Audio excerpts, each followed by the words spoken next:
You must understand, child, that some men are not made, but assembled. They are built from pieces of duty, of grief, of a name too heavy to carry with grace. And such men, when they break, do not shatter. They simply come apart at the seams, letting in the cold. The Duke of Blackmore was such a man, and the day he came apart, Lavinia Ainsworth was the one standing before him. The words fell into the silence of his study like chips of ice. I can find 10 women better than you. Henry VI, Duke of Blackmore, did not shout them. He did not even raise his voice. He stated them as a fact, his gaze fixed on a ledger of accounts, as if she were no more than a miscalculated sum. The fire crackled in the grate, a lone point of warmth in a room paneled with the cold authority of centuries. Outside, a bleak November rain was beginning to turn to sleet against the tall, unforgiving windows of Blackmore Manor. Lavinia Ainsworth, a widow of respectable birth but precarious means, stood perfectly still. For the past 3 months, she had been his betrothed, a solution to the problem of his motherless child and his own stark loneliness. It had been a practical arrangement, proposed with all the romance of a deed transfer. She was to provide a steady hand for his house and a gentle presence for his silent, grieving daughter, Elara. He was to provide security, a title, and an end to the wearying business of being a woman alone in the world. Love had never been part of the contract, but respect, she had thought, was implied. She looked at him, truly looked at him. At 35 he was a man carved from granite, all sharp angles and guarded stillness.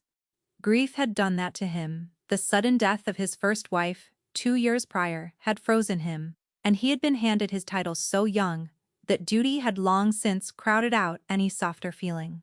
He had inherited more debts of feeling than of money, and had discharged both badly. Standing near the fireplace, a slight satisfied smile playing on his lips, was the Duke's cousin, Julian Vane. Julian, with his fashionable waistcoat and easy charm, had been a constant presence, a purveyor of quiet advice and subtle poison. It was he who had been murmuring to the Duke for the past 10 minutes about the importance of a more advantageous match, a bride with connections, with a fortune that could bolster the Blackmore estates. A bride, his tone implied, who was not a quiet widow, whose only asset was her composure. Lavinia's gaze slid from Juliana's triumphant face back to the Duke. Henry had not looked at her, not once. He had delivered his verdict to his paperwork. The cruelty was not in the words themselves, but in the carelessness of their delivery. It was the dismissal of a servant, not the breaking of a promise to the future Duchess of Blackmore. A poor gentlewoman with opinions is a luxury no household can afford. Her own mother had told her that, years ago, Lavinia had learned to keep her opinions behind a wall of quiet observation. She had learned to be still, to be watchful, to be useful, but she had never learned to be disposable. She did not gasp. She did not weep. The shock was a cold, heavy stone in her stomach, but her face remained a mask of calm neutrality. She had worn that mask through her husband's illness, through his death, through the slow, genteel erosion of her finances that had followed. It was the only armor she owned. She gave a single, small nod. It was a gesture so devoid of drama, so utterly lacking in the hysterics he might have expected, that it finally made him look up. His gray eyes, usually so distant, sharpened with a flicker of surprise. He saw her standing there, her hands clasped loosely before her, her spine straight. She was not beautiful, in the dazzling way of the débutantes his cousin championed. Her appeal was quieter, a matter of intelligent eyes, a graceful stillness, and a mouth that seemed made for gentle smiles, though he had seen few enough of them. "Did you hear me, Lavinia?" he asked, a faint note of impatience in his voice. "Yes, Your Grace," she said. Her voice was low and even, without a tremor. "You believe you can find 10 women better than I." She did not frame it as a question. She simply repeated his assessment back to him, holding it up in the quiet air between them. The simplicity of it seemed to wrong-foot him. He had been braced for tears, for arguments, for the messy, emotional weather he so detested. He was not prepared for agreement. "Well then," he said, shifting papers on his desk. "It is for the best." The arrangement was premature. "I see," she said, and then she turned and walked out of the room. No slamming door. No parting shot. Just the quiet click of the latch as it closed behind her. Henry stared at the door, a frown gathering between his brows. Julian let out a low chuckle. "There you see, Henry. No fortitude. A woman of true spirit would have fought for you." But Henry was not listening. He was listening to the silence she had left behind. It was a different quality of silence than the one that usually filled his house. This one felt heavier, emptier. He had grown accustomed to her quiet presence in the manor, the subtle way she had begun to gentle its sharp, grieving edges. The scent of lavender from the sachets she placed in the linen closets. The way she always left the curtains in the morning room open, because his late wife had loved the morning light. Small things, unimportant things. He noticed unimportant things. He noticed the scuff on a footman's shoe, the tired hands of a laundry-maid, the laughter of a guest that was pitched a shade too loud. It was a habit of mind, this quiet cataloguing of the world around him. And for 3 months he had been cataloguing Lavinia Ainsworth. He had noticed the way she spoke to the servants, with a kindness that was not condescending. He had noticed the way she sat with his daughter Alara, not forcing her to speak, but simply sharing her silence. He had noticed the small mended patch on the inside of her glove. He had noticed that she was the first person in 2 years who had not looked at him with pity, or ambition, or fear. She had simply looked at him as if he were a man. Julian was still talking. "Lady Annabel is in town. Her father's influence at the Admiralty would be invaluable, and she has a fire to her, a spirita." "Leave me, Julian," Henry said, his voice flat. Julian's smile faltered. "Henry, I was only trying to, I said, leave me." The command was absolute, spoken with the cold authority of a duke who was not accustomed to being questioned. Julian bowed stiffly and departed, closing the door much more loudly than Lavinia had. Henry was alone. He picked up his pen, dipped it in the inkwell, and stared at the ledger. The numbers swam before his eyes. "I can find 10 women better than you." The words echoed in the room, suddenly sounding not like a statement of power, but like the foolish boast of a boy. Upstairs, Lavinia moved with methodical calm. She did not have much to pack. Her life as a widow had taught her to travel light. She folded her modest collection of gownssaw, lavender, a deep serviceable blue anand, laid them in her trunk. She gathered her books, her sewing kit, a small framed silhouette of her late husband, her maid, a young girl named Sarah, whom Lavinia had insisted on bringing with her from her previous, humbler life, watched with wide, tear-filled eyes. "Mrs. Ainsworth, what has happened? Is it the Duke?" "The Duke and I have come to a different understanding," Lavinia said, her hands moving with a steadiness she did not feel. "I will be leaving Blackmore, but at the wedding." Little Miss Alara. Ah, Alara. That was the stone in her stomach. A tiny, 6-year-old girl, as silent and still as a porcelain doll. Alara had not spoken a word since her mother, a vibrant, laughing woman, had been killed in a riding accident. The household, and Henry himself, treated the child's silence as a stubborn grief, a wound that would simply take time to heal. But Lavinia, in her quiet observation, had seen something else. She had seen fear. Just last week, she had found the girl in the abandoned nursery, standing before a locked music box that had belonged to the first Duchess. Lavinia had sat on the floor beside her, not speaking, simply being present. After a long while, she had begun to hum a quiet tune, an old lullaby her own mother had sung. Alara had flinched, her small hands flying to her ears, as if the sound were a physical blow. Lavinia had pieced it together from fragments of servant-saw gossip. The Duchess had been a musician. She had been humming a tune as she rode that fateful day, her laughter carrying on the wind, and Alara, a boisterous, happy child then, had been running alongside the paddock, shouting and laughing with glee. A cruel, thoughtless nursemaid had later told the child that her noise had distracted her mother, had startled the horse. Alara believed she had killed her mother with her own happiness, so she had locked it away. She had become quiet, so very quiet, to keep everyone else safe. Lavinia's hands paused in their packing. Leaving Henry was a matter of pride, of self-respect. It was a wound, but she would survive it. She had survived worse.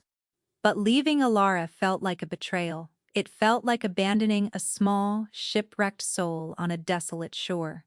But you cannot save a child whose father does not wish you to. She closed the lid of her trunk. The sound was final. Sarah was openly weeping now. Lavinia placed a gentle hand on the girl's shoulder. I have a little money saved, Sarah. I have written you a letter of reference. The housekeeper, Mrs. Gable, is a good woman. She will see you are treated well. But where will you go, ma'am? I have a cousin, Lavinia lied smoothly. A vicar in Devonshire. He has been wanting me to visit. In truth, she had a small annuity, barely enough to live on, and a vague plan to find a modest cottage for rent somewhere far from London and its memories. The village of Oakshott, which bordered the Blackmore estate, had a small vacant property she had noted on a previous drive. It was humble, but it was a place to start, a place to be anonymous. She walked down the great sweeping staircase of Blackmore Manor, her head held high. She did not look at the portraits of Henria's ancestors, their painted eyes seeming to judge her. She did not look at the footmen who averted their gazes, their faces a mixture of pity and confusion. She walked, as if she were merely stepping out for a breath of air. Mrs. Gable, the housekeeper, was waiting for her in the hall. She was a stout woman with kind eyes, who had seen dukes come and go. She had watched Henry grow from a lonely boy into a guarded man. She had seen, in Lavinia's quiet way, a hope for the house. Your carriage is ready, Mrs. Redis. Ainsworth, the housekeeper said, her voice thick with an emotion she was too well trained to show. She pressed a heavy woolen shawl into Lavinia's hands. The wind is cruel today. Thank you, Mrs. Gable, Lavinia said, her voice steady. You have been very kind. It is you who have been kind, ma'am, Mrs. Gable said quietly. You brought a bit of spring back to this house. Lavinia swallowed past the lump in her throat. She allowed the doorman to help her into the waiting carriage. As it pulled away down the long gravel drive, she did not look back. She fixed her eyes on the gray weeping sky ahead. The central image she held in her mind was not of the Duke's cold face, but of a small, locked music box in a dusty room, a promise she had been forced to break. She was Lavinia Ainsworth, a respectable widow, and she was, once again, on her own. The world had decided she was useful, but not wanted. The crime was that she had begun, just for a moment, to believe otherwise. The days that followed were a study in gray. Lavinia secured the cottage in Oakshott, a tiny, two-room affair, with a crooked porch and a garden choked with weeds.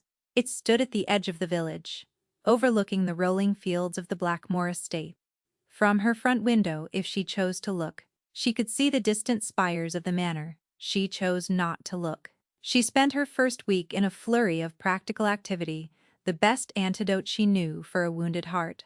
She scrubbed the floors, aired out the damp rooms, and waged war on the neglected garden. She found a quiet rhythm in the work, a comfort in her own competence, self-sufficient, the word for a horse that does not need to be fed. The village of Oakshott was a poor cousin to the great estate it served. Its people were hard-working and proud, but the harvests had been thin for 2 years running, and there was a pinched, weary look on many faces. The vicar, a kindly, overwhelmed man named Mr. Albright, welcomed her with a mixture of curiosity and relief. A gentlewoman living alone in the old Waveras cottage. It was unusual, but she was quiet. She paid her rent, and when she offered to help him organize the parish ledgers, which were in a state of catastrophic disarray, he accepted with gratitude. Her hidden worth, the thing the world undervalued, was a plain, moral courage. but its foundation was a bedrock of practicality. She was good with numbers. She was a keen observer of human nature. She knew how to make a little go a long way. Within a month, she was an established, if enigmatic, part of village life. She organized a mending circle, teaching the younger women how to turn a collar and patch a shirt, so skillfully the repair was nearly invisible. She showed the baker's wife how to make the wickest bread last an extra day by adding potato flour. She did not offer charity, she offered knowledge. She gave them back a piece of their own dignity. She never spoke of the Duke. When the inevitable questions came, veiled in polite curiosity, she would simply smile and say, "My plans changed, that is all." The village, sensing a story they were not entitled to, eventually let the matter rest. They knew her only as Mrs. Ainsworth, the quiet widow in the cottage on the hill, a good woman, a useful woman, and all the while the words echoed in the quiet moments before sleep. "I can find 10 women better than you."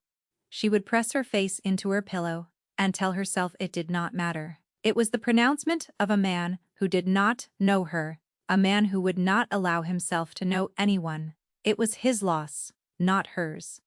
But the heart is a stubborn, foolish thing. It did not always listen to reason. Meanwhile, at Blackmore Manor, Henry was discovering the truth of an old saying. You do not know the value of water until the well runs dry. He did in fact try to find another woman. Julian, ever helpful, paraded a succession of suitable candidates before him. There was Lady Annabel, with her fiery spirit and her father's connections. She argued with him about politics, laughed too loudly at dinner, and treated Alara with the brisk, impatient affection one might show a yapping terrier. After 3 days, Henry sent her packing. Then came the Honorable Miss Croft, a woman of serene beauty and impeccable manners. She floated through the rooms of Blackmore like a ghost, agreeing with everything he said, her conversation a string of pleasant, meaningless platitudes. She never once sought out Alara. When Henry asked her opinion on the reletting of the North Farms, she had simply smiled and said, "Whatever you think best, Your Grace." He found her insufferable. He interviewed governesses, companions, housekeepers. They were all highly qualified. They were all strangers. The house grew colder, more silent. The servants moved with a quiet resentment he could feel but not name. Gabela's face was a mask of polite disapproval. The spring Lavinia had brought to the house had vanished with her. The curtains in the morning room were kept drawn again. The scent of lavender was gone, replaced by the faint, musty smell of a house holding its breath. And Alara was fading. She grew thinner, her skin more translucent. She spent her days in her room, a small, silent ghost in a house full of them. Henry would stand outside her door, his hand raised to knock, and find himself unable to do it. What could he say to her? He who had sent away the only person who had begun to breach the walls of her silence. He started riding out alone, his destination always the same. He would rein in his horse on the ridge, overlooking Oakshott, and watch. He saw Lavinia in her garden, her hands in the dirt. He saw her walking through the village, stopping to speak with a child, to pass a package to a woman on her doorstep. He saw the way people smiled when they saw her coming. She was not a duchess here. She was not even a lady of means. She was just a woman, living a small, quiet life, and she was thriving. He noticed the new coat of paint on her cottage door. He noticed the way the vicar tipped his hat to her with a respect that went beyond mere politeness. He noticed that she seemed more at home in that tiny cottage than she had ever seemed in the grand, cold halls of his manor. One afternoon, he saw her sitting on her porch with a group of women, their heads bent over a pile of mending. There was laughter, real easy laughter. It was a sound he had not heard in his own home for a very long time. He felt a pang so sharp, so unfamiliar, that it almost took his breath away. It was not just regret, it was envy. He turned his horse and rode back to the manor, the laughter echoing in his ears. That evening he went to his study and opened a drawer. He took out the betrothal agreement he and Lavinia had signed. It was a cold, legal document, full of clauses about settlements and dowries. He read it over, and then he let it fall from his fingers into the fire. He had tried to buy a heart for his house. He had failed to realize that hearts are not for sale. They must be earned. Men are slow, child, and dukes are slowest of all, and grief makes fools of the cleverest of us. Henry was beginning to understand the depth of his folly, but he had no idea how to undo it. He was a man accustomed to giving orders, to solving problems with money or authority, but this was a problem of a different sort. How did you apologize to someone you had deemed replaceable? How did you ask for something you had not even known you needed until it was gone? His chance, when it came, was born of desperation. Ilara had developed a cough, a persistent, rattling thing that kept her awake at night. The physician came, prescribed syrups and bed rest, but the child's listlessness only deepened. She refused to eat. She would lie in her bed, staring at the canopy, her small face pale and pinched. Henry sat by her bedside one evening, watching her labored breathing. The silence in the room was deafening, broken only by that terrible, weak cough. He felt a wave of helpless fury wash over him. He was the Duke of Blackmore. He had power, wealth, influence, and he could do nothing for his own child. Mrs. Gable entered the room, carrying a fresh pitcher of water. She looked from the child to the Duke, and for the first time in weeks, her professional reserve cracked. "Your Grace," she said, her voice low, "forgive me for speaking out of turn, but this is not a sickness of the body alone. The child is grieving herself into a decline." "I am aware of that, Mrs. Gable," he said, his voice tight. "Are you, Your Grace?" she pressed, her courage born of love for the child she had known since birth. Because the one person who seemed to understand that, the one person who was beginning to reach her, you sent her away. The truth of it hit him like a physical blow. He looked at his daughter, so small and fragile in the enormous bed, and saw the future stretching out before him. A silent house, a silent child, a life of cold, empty duty. The next morning, he did something he had not done in years. He acted not as a duke, but as a father. He had the carriage brought around, wrapped a protesting Ilara in a mountain of blankets, and drove them himself, not to London to see a specialist, but to the small village of Oakshott. He did not have a plan. He was simply moving toward the only light he could see in the suffocating darkness. He found Lavinia in the churchyard, tending to the overgrown rose bushes near the vicarage wall. She looked up as his carriage approached, her eyes widening in surprise. She wore a simple brown dress and a pair of sturdy gardening gloves. There was a smudge of dirt on her cheek. He thought she had never looked more beautiful. He climbed down from the carriage, his heart pounding in a way it had not since he was a boy facing his formidable father. He walked towards her, his boots sinking into the soft earth. "Mrs. Ainsworth," he said. His voice sounded rough, unused. "Your Grace," she replied, her tone perfectly level. She did not smile. She simply watched him, her expression unreadable. Her composure was a fortress, and he had no idea how to breach its walls. "I was passing through the village," he began, the lie sounding flimsy even to his own ears. "My daughter, she has been unwell. I thought the country era." Lavinia's gaze shifted to the carriage, where Ilara's small, pale face was just visible in the window. The professional calm in her eyes softened, replaced by a flicker of genuine concern. She stripped off her gloves and walked past him to the carriage door. "Ilara," she said softly. The little girl did not respond, but her eyes, huge in her thin face, were fixed on Lavinia. "She has a cough," Henry said from behind her. "She will not eat." Lavinia opened the carriage door. "May I?" she asked, a quiet question directed at him. He could only nod, feeling useless, extraneous. She leaned into the carriage. "It is good to see you, Ilara," she said, her voice gentle. "I have missed our quiet time together." She did not try to touch the child. She did not ask how she was feeling. She simply acknowledged her, a quiet statement of fact. Then, as if to herself, she began to hum. It was the same tune she had hummed in the nursery. The lullaby. Henry watched, holding his breath. He saw Alara's posture change. The rigid set of her small shoulders relaxed by a fraction. Her gaze, which had been fixed on Lavinia's face, dropped to her own hands, twisting a loose thread on her blanket. It was a small thing, a tiny shift, but it was more of a response than Henry had been able to elicit in weeks. Lavinia hummed for another moment, then straightened up, closing the carriage door softly. She turned to face him. "The air will do her good, Your Grace," she said, her voice once again polite, distant. She was already dismissing him. She was turning to go back to her roses. "Wait," he said. The word torn from him. She stopped, her back still to him. "I." He struggled for the words. The vocabulary of command was useless here. "The house is a quiet."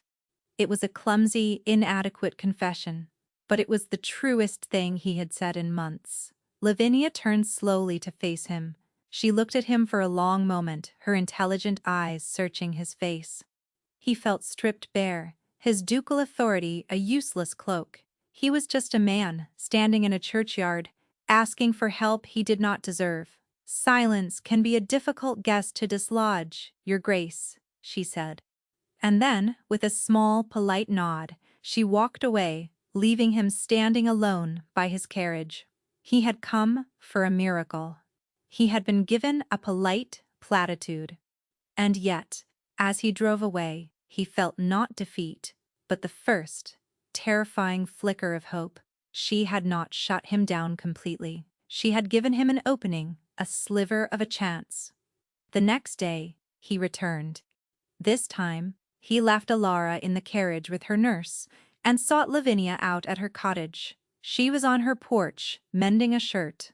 "Mrs. Ainsworth," he said, stopping at the gate. "Your Grace," she said, not looking up from her needle. "Alara ate a little broth this morning," he said.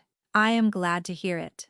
The silence stretched between them, thick with unspoken things. He gripped the cold iron of the gate. "I was wrong," he said, the words tasting like rust in his mouth.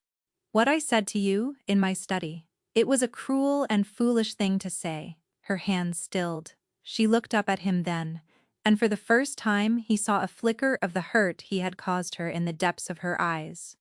"Why are you here, Your Grace?" "I am here because I made a mistake," he said. "A grave one, and you wish to unmake it." "Yes." She set her sewing aside. "Some things, once broken, cannot be perfectly mended. You can patch them, strengthen them, but the tear will always be there. I am not asking for perfection," he said, his voice raw. "I am asking for a chance, for my daughter and for myself. A chance to do what, Your Grace?" "To reinstall me in your house, like a piece of furniture you have discovered you have a use for." After all, the question was quiet, but it had the sharp, clean impact of a dueling pistol. It was the truth, stripped of all its polite coverings. Was that all? Had he come crawling back simply because his house did not run as smoothly without her? He looked at her, sitting on the porch of her tiny rented cottage, her hands calloused from gardening, her dress simple and worn. She possessed nothing.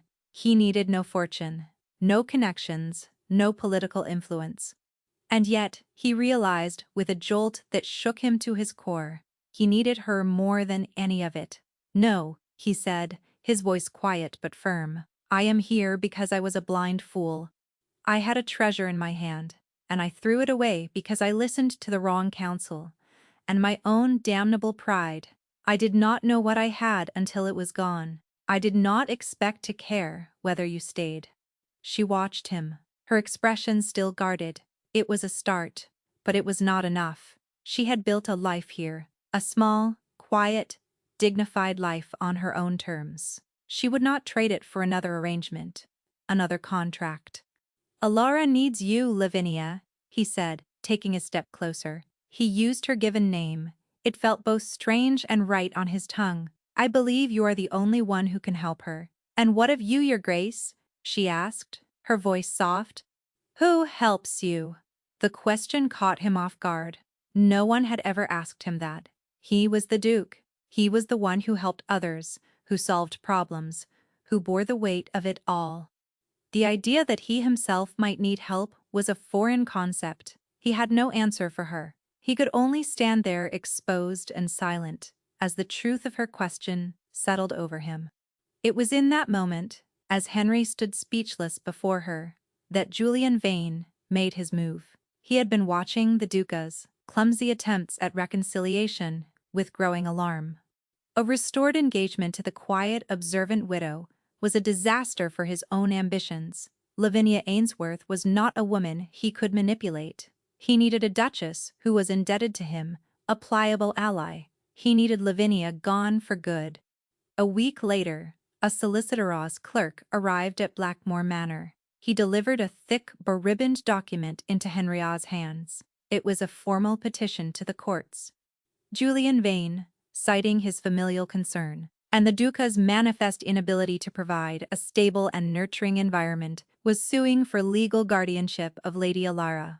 The document was a masterpiece of calculated cruelty.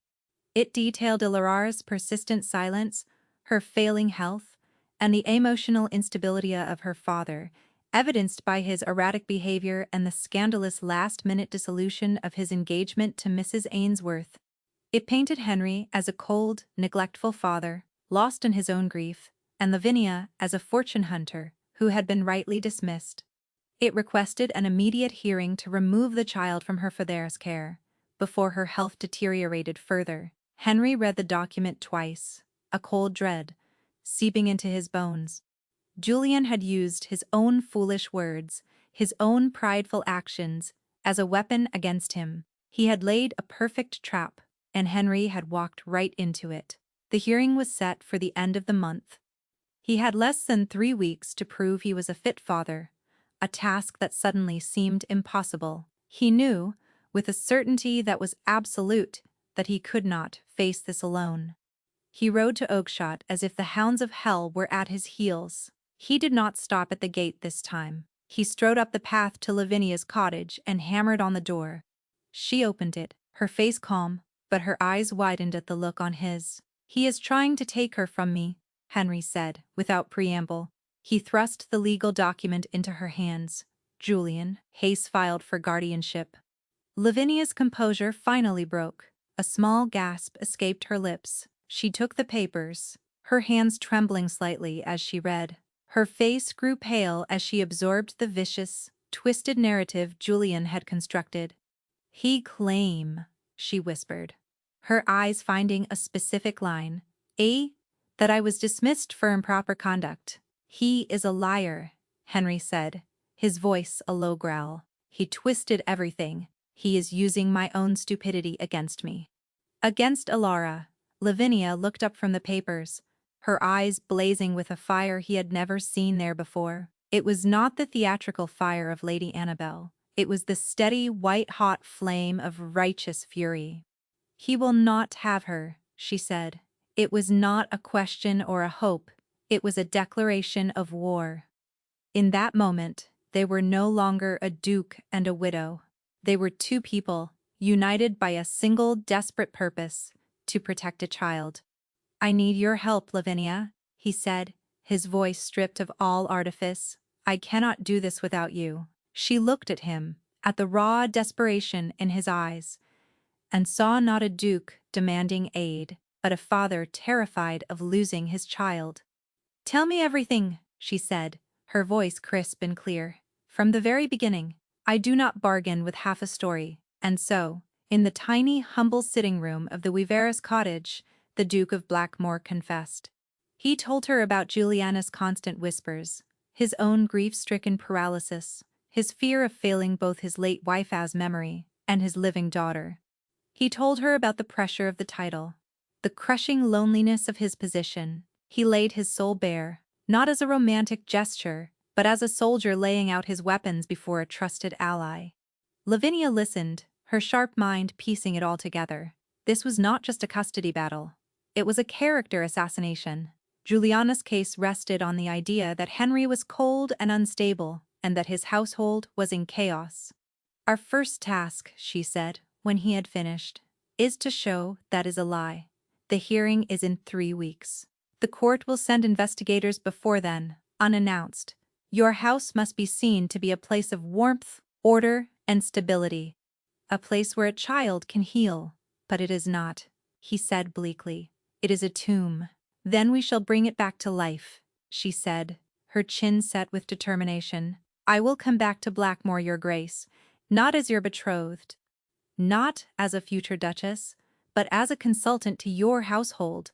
I will be your ally in this fight. We will present a united front for Alada's sake. Are those terms acceptable? He looked at her, overwhelmed by the force of her will, her clear-headed courage. She was not asking for a ring or a promise. She was setting the terms of battle. She was magnificent. Yes, he said, the terms are acceptable. Her return to Blackmore Manor was as quiet and purposeful as her departure had been. She arrived, not with a bridal trousseau, but with a portfolio of notes and a determined glint in her eye. She informed a stunned but relieved Mrs. Zapter Gable that she was there, at the Duke's request, to help prepare the household for the upcoming legal scrutiny. She did not win the skeptical staff over with charm or authority. She won them with competence. She knew their names, their duties, the small struggles they faced. She reorganized the kitchen accounts, ensuring better provisions without increasing costs. She arranged for a worn-out laundry-maid to be given lighter duties. She did not command, she enabled. Slowly, the resentful quiet of the house was replaced by a low, productive hum. Her primary focus, however, was Alara. She did not force the child into a new routine. She simply reopened the door to the life that had been closed off. She had the dusty covers taken off the pianoforte in the music room. She did not play it, but she polished the keys until they gleamed. She opened the late Duchessa's songbooks and left them on the stand. She spent hours with Alara, sitting in the nursery where the locked music box still stood. They would draw, or look at picture books, or simply sit in the shared silence. One afternoon, Lavinia brought a small, injured starling she had found in the garden. Together, they made a small splint for its wing from a twig and a strip of linen. Alara, her face a mask of concentration, held the bird gently in her cupped hands, her touch exquisitely careful. It was the first time Lavinia had seen her engage with another living creature so directly. Henry watched it all, a silent observer in his own home. He saw the way the serventia posture straightened when Lavinia entered a room. He heard the faint, hopeful whispers. He saw the subtle changes in his daughtera, the way she would now follow Lavinia with her eyes, the way she had placed the little splinted bird in a basket by her bed. He found himself drawn to her presence, manufacturing excuses to be in the same room. He would bring ledgers to the morning room, where she sat with Alara, pretending to work, but really just listening to the quiet rhythm of their companionship. One evening, he found her in the library, long after the house was asleep. She was poring over copies of the Istatea's legal documents, her brow furrowed in concentration. "You should be resting," he said from the doorway. She looked up, a weary smile touching her lips. "Juliana's claim rests on his position as your closest male relative and a trustee of your late wife's marriage settlement. I am trying to find if his authority has any limits. He came and stood beside her, looking down at the dense legal script. Her hair had come loose from its pins, and a soft tendril fell across her cheek. He had an overwhelming urge to reach out and brush it away. He curled his hand into a fist at his side. "You have done more for this house in 2 weeks than I have in 2 years," he said, his voice low. "I am only doing what is necessary, Your Grace." "Call me Henry," he said, "when we are alone."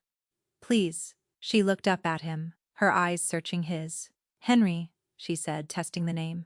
It was a quiet sound, but it landed in the silent room with the weight of a vow. The day of the hearing dawned gray and cold. The courtroom was a small, intimidating chamber in the county town, all dark wood and stern portraits. Julian was there with his slick London solicitor, looking the very picture of concerned gravity. Henry sat stiffly at his own table, his face a mask of stone. He looked every inch the cold, unapproachable duke that Juliana's petition described. Lavinia sat in the public gallery, a quiet, unobtrusive figure in a simple gray dress. She had done all she could. The house was in perfect order.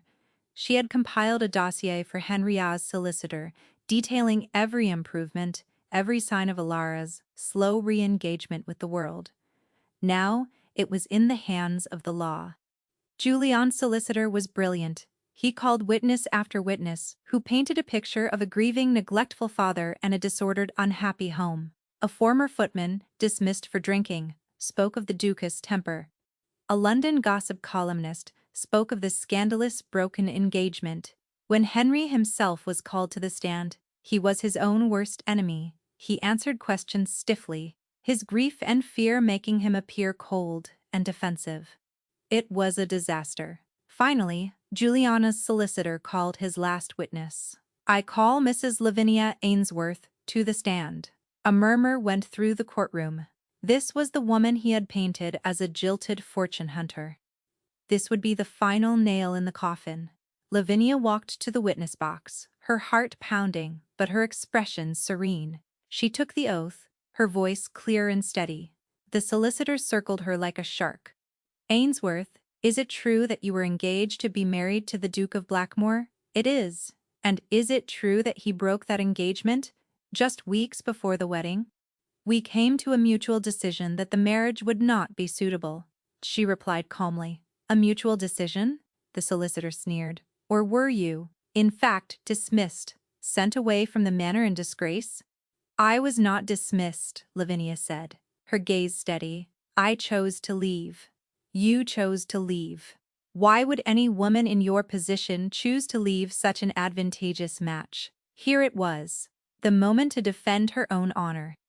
But that was not the battle she was here to fight, because I believed at the time that the Duke required a different sort of duchess than I could be, she said simply. It was a matter of temperament, not of any fault. She gave Julian's solicitor nothing to seize, no anger, no resentment, just plain unassailable fact. He shifted his attack. "And the child, Lady Alara, you have been acting as a consultant in the household recently. Tell the court, in your opinion, is the Duke a fit father?" This was the trap. If she defended Henry too passionately, she would seem like a woman trying to win her way back into his favor. If she was too honest about his failings, she would doom him. She took a breath. "His Grace loves his daughter profoundly," she began, her voice quiet, but carrying in the silent room. "He is like his daughter, grieving." Grief can make a person seem distant. It can make a house feel cold. She then spoke not of Henry, but of Alara. She described the child as silence, not as stubbornness, but as a terrible, misplaced guilt. She told the court about the late Duchia's love of music, and the cruel lie the child had been told. "Lady Alara is not a neglected child," Lavinia said, her voice ringing with conviction. "She is a child who believes her own joy is a weapon. She needs patience, not a new guardian. She needs to be given permission to be happy again." She did not defend Henry. She explained Ilara. And in doing so she changed the entire narrative of the room. The judge, a stern-faced man with surprisingly perceptive eyes, was leaning forward, his expression intent. When the solicitor had no more questions, the judge cleared his throat. "Lady Alara is in my chambers," he said. "I would like to ask her a single question myself." A wave of panic crossed Henria's face. Alara would not speak. It was hopeless. The child was brought in. She was a tiny, pale figure, her eyes wide with fear. She looked at her father, at the stern judge, at the crowd of strangers. Then her eyes found Lavinia. Lavinia gave her a small, almost imperceptible nod of encouragement. The judge leaned forward, his voice surprisingly gentle. "Lady Alara," he said, "there is no need to be afraid. Can you tell me just one thing? Where do you feel safest?" The room held its breath. Alara stood frozen, her hands twisting the fabric of her dress. Henry closed his eyes, bracing for the silence that was sure to come. And then, a tiny, reedy voice broke the stillness. "With Papa?" she said. Henriette's eyes flew open. He stared at his daughter as if seeing a ghost. Ilara took a shaky breath and continued, her voice growing a little stronger. "And with Mrs. Ainsworth," she said, looking directly at Lavinia. "She hums the songs Mama used to sing. She makes the house feel all warm." She then turned her gaze back to the judge. Her small face set with a desperate earnestness. "Please, sir, can she come home for good?" It was over. The public declaration of belonging, spoken in Atalda's clear, honest voice, had shattered Juliana's case more effectively than any legal argument. Amadeus' love had not been replaced, but its memory was being honored, and the child knew it. The Ruma's verdict had turned. Julian Vane sat frozen, his face a mask of disbelief and fury. His carefully constructed scheme had been dismantled by a 6-year-old girl, and the quiet courage of a woman he had fatally underestimated. The judge dismissed the petition with a curt, final judgment that left no room for appeal. Julian was defeated not into ruin, but into irrelevance. That evening, after the whirlwind of relief and quiet celebration had passed, Henry sought Lavinia out. He did not find her in the grand drawing room or the library. He found her in the nursery, where she was standing by the window, looking out at the moonlit gardens. He did not speak at first, just stood in the doorway, watching her. The moonlight traced her silhouette, a figure of quiet strength that had become the anchor of his world. "He is gone," Henry said finally. "Julian, I have instructed my solicitor to begin proceedings to have him removed as a trustee. He will not trouble this family again." "I am glad," she said softly, not turning. He walked into the room, stopping a few feet behind her. The air was thick with everything they had been through, everything they had not yet said. "Lavinia," he began, his voice rough with emotion, "what you did today, I have no words to thank you." "I did it for Ilara," she said. "I know," he said, "but you also did it for me. You stood in that courtroom, and you saved me from myself." He took a step closer. "When I met you, I was a man in pieces, a collection of duties and griefs. I thought all I needed was a duchess, a solution. I was a fool." He was standing right behind her now. He could smell the faint scent of lavender that always clung to her. "The day you left," he continued, his voice barely a whisper, "the house didn't just become silent, it lost its heart. I lost my heart." He finally admitted the truth, to her and to himself. "I love you, Lavinia, not because you are useful, or kind, or good with my child. I love you for the woman you are. For your courage, for your stillness, for the way you see the world, and for the way you saw me when I was not worth seeing." She turned then, her eyes shining with unshed tears. "Henry," she whispered, "do not say it if it is only gratitude." "It is not gratitude," he said, and he reached out his hand, gently cupping her face. His touch was not practiced or smooth. It was clumsy and real, a revelation. "It is desperation, and it is hope. The hope that you might teach me how to put the pieces back together again. The hope that you will stay." She leaned into his touch, a silent surrender that was more powerful than any words. "I kept the lesson," she said softly. "A tear can be mended." He lowered his head and kissed her. It was not a kiss of passion or possession, but of homecoming. It was a quiet, profound acknowledgement that the bargain was over, and something real and lasting had taken its place. Months later, Warmth was a permanent resident at Blackmore Manor. Laughter, Alara's bright bubbling laughter, could often be heard echoing in the halls. The great house was alive again, its windows thrown open to the light. The portrait of the first Duchess still hung in its place of honor in the gallery. Her songbooks were still open on the pianoforte. Her memory was not a ghost to be banished, but a presence to be cherished. One afternoon, Lavinia was in the nursery, now a bright, cheerful playroom. She was winding up the small, silver music box. As the first tinkling notes of the lullaby filled the air, Alara, who was drawing at a small table, looked up and smiled. "Good night, Mama," she said. though it was the middle of the day. It was what she said now, a term of deepest love, a recognition of the woman who had brought her back into the light. Lavinia's heart swelled. She looked up and saw Henry standing in the doorway, watching them.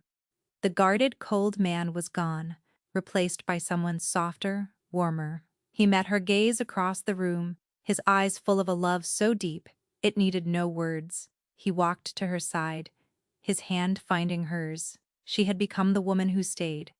Not a replacement, not a bargain discharged, but the heart of his home, chosen and cherished. He had once boasted he could find 10 women better.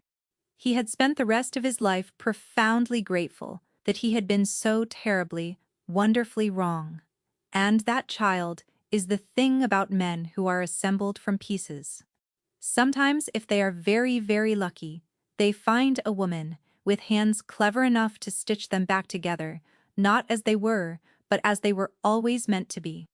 What do you think was the moment Henry truly knew he had lost something irreplaceable? Was it the silence of the house, or the laughter he heard from her cottage? I love reading your thoughts, so please let me know in the comments below.